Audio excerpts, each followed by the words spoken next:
Wir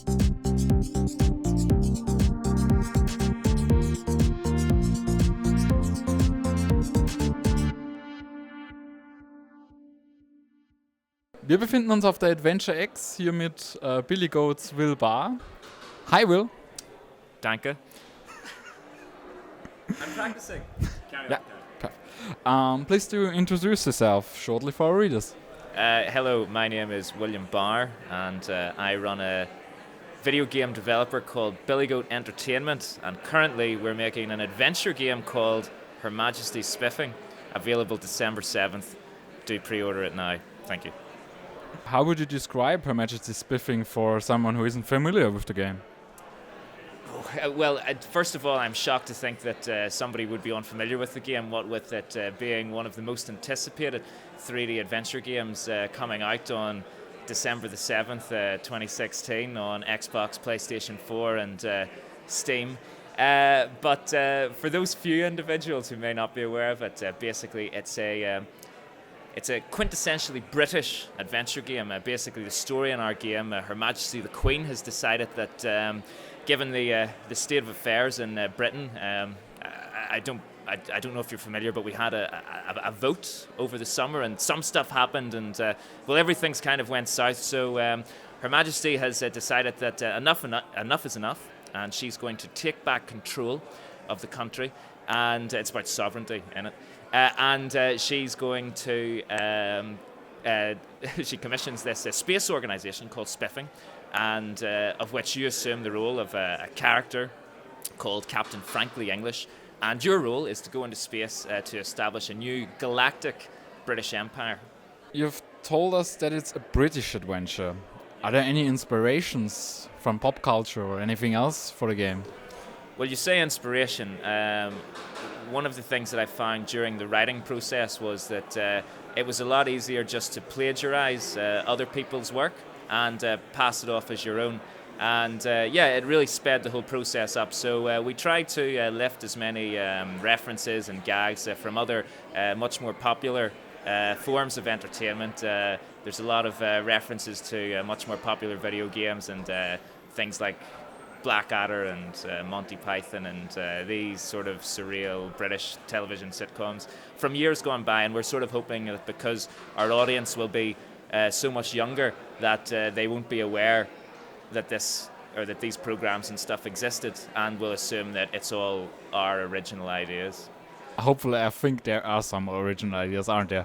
Well, yes. I mean, there's one or two. Obviously, they're not the highlights of the game, but yes, no, we've put a lot of effort in ensuring that any plagiarism is masked by a certain amount of original content. It's been difficult, but I think we've struck a good balance. So initially you planned to release the game a couple of weeks ago, but suddenly it was delayed. What happened? Gosh, what happened indeed? Well, basically it turns out that making an adventure game, or any video game for that matter, is incredibly difficult, and particularly for a bunch of amateurs such as ourselves with no prior experience. The fact that anybody would expect us to get anything out the door it blows my mind. But yes, basically we had one or two little issues. We're developing the game for console as well as PC simultaneously. We're a small team, and it turns out that we had a few little issues getting it through quality assurance, which we've now got to the bottom of, and everything's cool. But unfortunately that meant that we had to delay the game by a few weeks. But don't worry, because come December the 7th, 2016, it will be out on PC, and so on. So I've plugged this game enough. In hindsight, how viable is Kickstarter for indie developers, since it's getting harder and harder to reach sufficient funding for proper projects? Yes, well, the funding that we got through Kickstarter, we managed to somehow convince people to give us £34,000. So at the time, that was probably somewhere in the region of maybe €45,000, whereas now it's probably about maybe €60, what with recent events. But which was only a fraction of what the game eventually cost. In the end, it was probably somewhere shy of £220,000. So although in saying that, the money that we raised on Kickstarter at the time was what we needed to get the ball rolling, and we did have a plan to stretch that money as far as possible. One of the advantages of being based in the United Kingdom, which is open for business, regardless of what you may see on television screens across continental Europe, is that we were able to take advantage of the UK video game tax relief fund, which basically meant that we could get 20% of our budget back as a lump cash payment at the end of each financial year.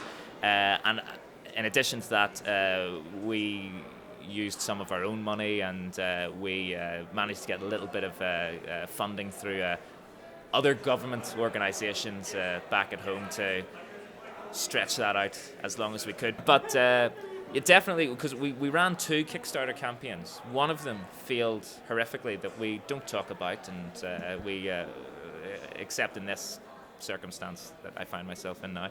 And then a second one a year later. And one thing I'll say is that the second time that we ran it, it was much more difficult than the first to try and get press coverage. And as we were preparing for this Kickstarter, the second Kickstarter, we were watching the internet just become more and more cynical about Kickstarters and crowdfunding in general, and very much fall out of favour. And you weren't seeing the crazy hundreds of thousands of dollars being thrown at adventure game projects and or general game projects or game projects in general.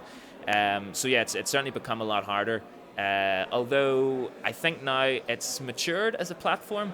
So at the start, a lot of the backers and stuff were perhaps perhaps didn't understand the process of Kickstarter properly. It's not so much that you're pre-ordering a game. It's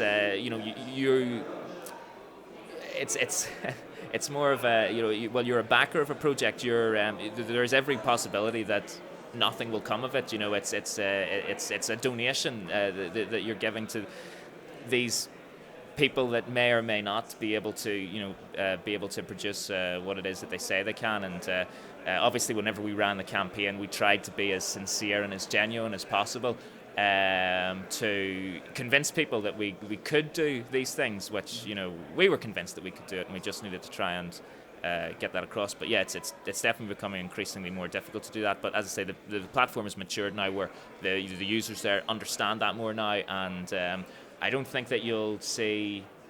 It would be impossible for us, even after this game comes out, and obviously we'll have hundreds upon hundreds of thousands of fans that'll be dying for a sequel. But even still, it would be very difficult for us to run a Kickstarter to fund the whole project. You would definitely need to have some sort of additional finance planned to try and complete a project of even the scale of our game. Onto different things, onto Unity. Some developers struggle terribly to reach decent frame rates with the engine. Was it ever a problem for you? Well, obviously we're consummate professionals, and what with being so late, as I believe is the internet speak, we never had an issue with this. We're just really on the ball, knocking it out of the park. No, it's to be honest, our experience with Unity has been great. It's been fine. We haven't really had any issues with frame rates on the hardware that we've been developing on. The biggest issue that we found with using Unity is, on one hand, it's great that you have something like the asset store, where a lot of users can make their own plugins and their own different plugins and packages which you can drop into your project, so you don't need to spend a lot of time yourself developing stuff. So for example, in our game, we use a plugin from the asset store for highlighting objects, just drawing an outline around them, which we could have done ourselves, but we were able to go on the store and find this, and it sped the whole process up. And there's a lot of little things like that help development. Unfortunately, because whenever it came to developing on consoles, not all of this, because the guys that are creating these plugins, they don't necessarily have access to development kits and this kind of stuff. So we did find that there were quite a lot of plugins that we had to rework a bit ourselves just to make sure that they worked on the specific hardware. But by and large, it did speed us up a lot, and as well as that, the guys at Unity are super helpful. If we had any problems with them, we were able to email them and get a response reasonably quick, or their forums. There's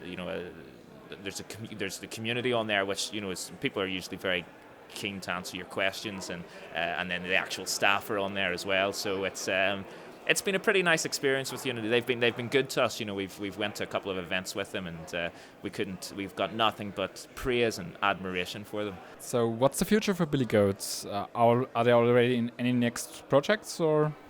Well, obviously the future is very much dictated by the sales of the current game that we're developing, this hilarious point-and-click adventure game, Her Majesty Spiffing, coming out on Steam, Xbox and PlayStation 4 on December 7th. So depending on how that does, will very much depend whether the company is declared bankrupt and we disappear into the abyss. But potentially, if we manage to avoid that fate and we do sell enough copies of the game to proceed, we actually do have a small prototype. We managed to secure a little bit of funding from Microsoft to develop a prototype for.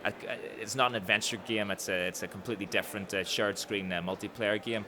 It won't take as long as the last game to develop. Ideally we only want to be spending maybe 5-6 months developing this, and the idea is that it's meant to be sort of a bit of a palate cleanser for the. I know I struggle with English terribly. And I've been learning it for nearly 30 years now, but not quite 30 years. Just we had this conversation.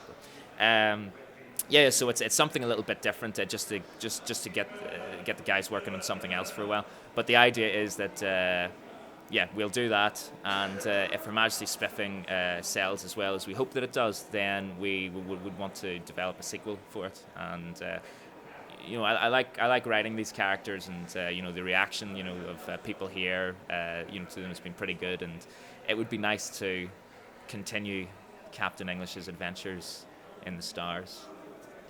But time will tell. Cross my fingers. Is there anything else you want to tell our readers? Other than what they should do is tell all of their friends about this adventure game, Her Majesty Spiffing, and the fact that it'll be coming out on Xbox, PlayStation 4 and Steam, and of course Humble Store as well, on the 7th of December, and that it's just the cat's pajamas. It's the most hilarious space-themed adventure game centering around British colonialism that they're likely to play the week of the 5th to the 16th of December 2016. So I'm pretty confident that they'll struggle to find another similar game in that time frame that is up to the same level of competency as ours. Thanks for the interview.